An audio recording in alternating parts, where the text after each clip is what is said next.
बिस्मिल्लाहिर्रहमानिर्रहीम। Dear students, उम्मीद है कि आप लोग ठीक हो। आज हम लोग चैप्टर नंबर 3 बायोटेक्नोलॉजी के साथ आपकी खिदमत में हाजिर हैं। अगर वीडियो पसंद आए तो लाइक और शेयर कीजिएगा और हमारे चैनल AMS हाई स्कूल को सब्सक्राइब करना मत भूलें और साथ बेल आइकन को प्रेस करना भी मत भूलें। चलते हैं हम अपने टॉपिक की तरफ। पहले हम चैप्टर का जो टॉपिक है उसको डिस्कस करते हैं, वो क्या है। यूनिट का नाम है biotechnology. Bio mean living organ, यानी कि जिंदा चीजें, जिंदा जानवर। टेक्नोलॉजी मुराद इंफॉर्मेशन, मुराद जो हदायत हमारे पास मौजूद होती हैं उनको जिंदा जानदारों पर अप्लाई करके इंसान के लिए, जानदारों के लिए इस्तेमाल करना बायोटेक्नोलॉजी कहलाता है। इसकी डेफिनेशन बनती है the technology in which living things are used in different ways to help and benefit human being is called a biotechnology. Biotechnology में लिविंग थिंग्स को मुख्तलिफ तरीक़ों से इस्तेमाल किया जाता है। इसके लिए इंसान के फ़ायदे के लिए, इंसान के मफाद के लिए मुख्तलिफ तरीक़ों से बायो लिविंग ऑर्गन्स का इस्तेमाल करना बायोटेक्नोलॉजी कहलाता है। यानी बायोटेक्नोलॉजी से मुराद जैसे कि जानदारों, माइक्रो ऑर्गेनिज्म। माइक्रो ऑर्गेनिज्म क्या होता है? ऐसे जानदार जिनको हम खाली आँख से नहीं देख सकते, इनको माइक्रो ऑर्गेनिज्म कहा जाता है। जैसे बैक्टीरिया, वायरस, इनको देखने के लिए माइक्रोस्कोप की ज़रूरत होती है। जैसे कि सादा सी मिसाल, हम लोग दही बनाते हैं, योगर्ट बनाते हैं, उसके अंदर हम बैक्टीरिया का इस्तेमाल करते हैं। अब दूध को इंसान अपनी खुराक के लिए मुख्तलिफ प्रोसेस में से गुजार कर नई चीज़ जो बनाता है वो बायोटेक्नोलॉजी कहलाता है। जिसकी सबसे बड़ी मिसाल हमारे पास योगर्ट की मैंने अभी पेश की। इसी तरीके के साथ खमीर जब खाया जाता है, डबल रोटी, बन, केक, रस वगैरह जब बनाए जाते हैं तो उसके अंदर भी बायोटेक्नोलॉजी का मेथड इस्तेमाल करके नई चीज़ें जो है वो तख्लीक की जाती हैं। अब ये स्टूडेंट्स, ये तो था हमारा बायोटेक्नोलॉजी का इंट्रोडक्शन। अब इस यूनिट में जो हमारा पहला टॉपिक आता है DNA replication. DNA replication, replication इसका मतलब है दुगना, यानी कि दोबारा बनना। DNA रेप्लिकेशन का मतलब होता है कि DNA का अपने जैसे जो है वो क्रोमोसोम या जीन्स का बनाना रेप्लिकेशन कहलाता है। अब इसके लिए हम लोगों ने जो साका लेक्चर हम लोगों ने सुना था उसके अंदर हम लोगों ने डिस्कस ये किया था कि माइटोसिस का अमल हो या मियोसिस का अमल हो, इन दोनों टाइप्स के अंदर सबसे पहले इंटरफेज आती है और इंटरफेज के अंदर क्रोमोसोम्स जो हैं अपने जैसे क्रोमोसोम जो है वो बनाने की कोशिश करते हैं। अब इस तरह जो बनाना अपने जैसे जो है अपने जैसे क्रोमोसोम बनाने के इस अमल को रेप्लिकेशन कहा जाता है। तो रेप्लिकेशन की डेफिनेशन क्या है? DNA replication is a process, ये रेप्लिकेशन एक ऐसा अमल है बाय विच जिसमें DNA मेक्स बनाता है इट्स कॉपी, अपनी ही कॉपी बनाता है, अपनी जैसी जो जिस तरह वो हूबहू होती है सेम इसी तरह की कॉपी बनाता है। अब ये स्टूडेंट्स, हम लोगों ने पीछे वाले चैप्टर नंबर 2 के अंदर वास्तव और ग्रीक का डीएनए का मॉडल पढ़ा था, उसके अंदर हम लोगों ने देखा था कि डीएनए जो है वो इस तरह तस्वीर के दानों के साथ जैसे वो घेरे में होती है, इस तरह जो है वो बना होता है, यानी कि सीढ़ी नुमा इसे की शक्ल में पाया जाता है। लेकिन जब इसने रेप्लिकेशन के प्रोसेस में से गुजरना होता है तो ये खुल जाता है। अगर ये खुल जाए तो ये जैसे सीढ़ी बनती है, ऐसे सीढ़ी की शक्ल जो है वो तैयार कर देती है। ये जो सीढ़ी में जो पाए हैं ये न्यूक्लियोइड्स, 4 किस्म के न्यूक्लियोइड्स हम लोग वाटसन और क्रिक के मॉडल में पढ़ रहे हैं, जिसमें एडेनिन, थायमिन, साइटोसिन और गुआनिन, ये चारों किस्म के जो है ना वो इसके पेयर जो है ना वो उसके साथ जुड़े होते हैं। लेकिन जब रेप्लिकेशन का वक्त आता है तो इसके हर एक के पार्ट्स अलग अलग हो जाते हैं और इसके साथ न्यूक्लियोइड जो है वो पैदा होते हैं और इसके साथ एक ओल्ड और इसके साथ न्यू, यानी इट्स मीन कि ये हमारे पास पेरेंट है और ये हमारे पास डॉटर है और इस तरह वो अपने यानी कि एक न्यूक्लियोटाइड के साथ दूसरा न्यूक्लियोटाइड जो है वो पैदा हो जाता है और इस तरह डीएनए क्या कर लेता है, अपने जैसा डीएनए जो है वो बना लेता है। इसके साथ ये भी याद रखें कि ऐसा नहीं हो सकता कि ये इसके साथ दोबारा जुड़ जाए और ये दोनों ओल्ड हो गए और न्यू जो है वो लग गए, ऐसा नहीं, बल्कि हर ओल्ड के साथ एक न्यू जो है वो डॉटर सेल जो है वो जरूर बनेगा और इस सूरत में एक डीएनए से दूसरा डीएनए जो है वो पैदा हो जाता है। यानी एक से अगर एक डीएनए तो उससे 2 बढ़ जाएंगे, 2 है तो उससे 4 जो है वो हमारे वजूद में आ जाते हैं। अब अगला हमारे पास टॉपिक है Why do scientists use bacteria in genetic engineering? कि साइंसदान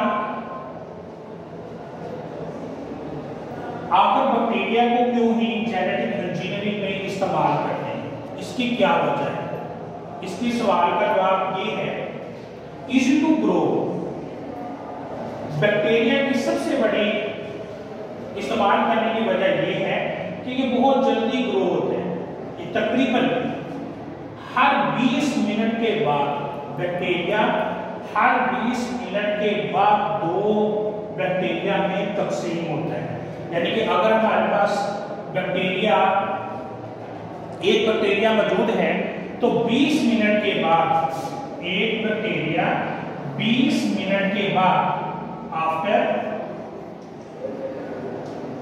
20 मिनट क्या होगा, 2 में डिवाइड होगा। फिर आगे फिर अगले 20 मिनट में ये दोबारा फिर दोनों जो है वो डिवाइड हो जाएंगे, यानी 4, यानी कि 40 मिनट में एक बैक्टीरिया 4 से 6 में, 8 से 12 में, 12 से जो है वो 24 में डिवाइड होना शुरू हो जाता है। इसलिए ज्यादातर साइंसदान जो है इसको इस्तेमाल करते हैं। Number 2, have no organised मस्कल्स।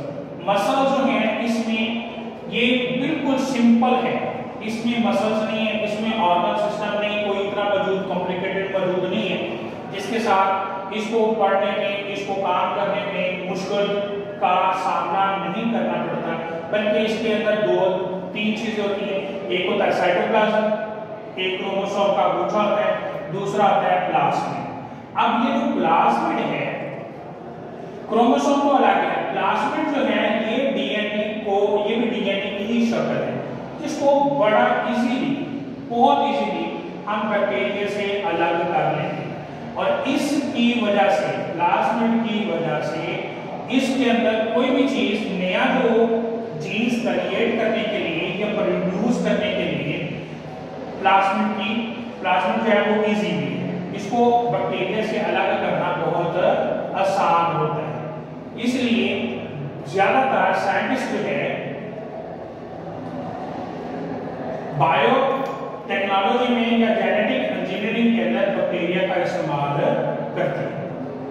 दूसरा सवाल ये पैदा होता है, how do scientist insert gene in a bacteria.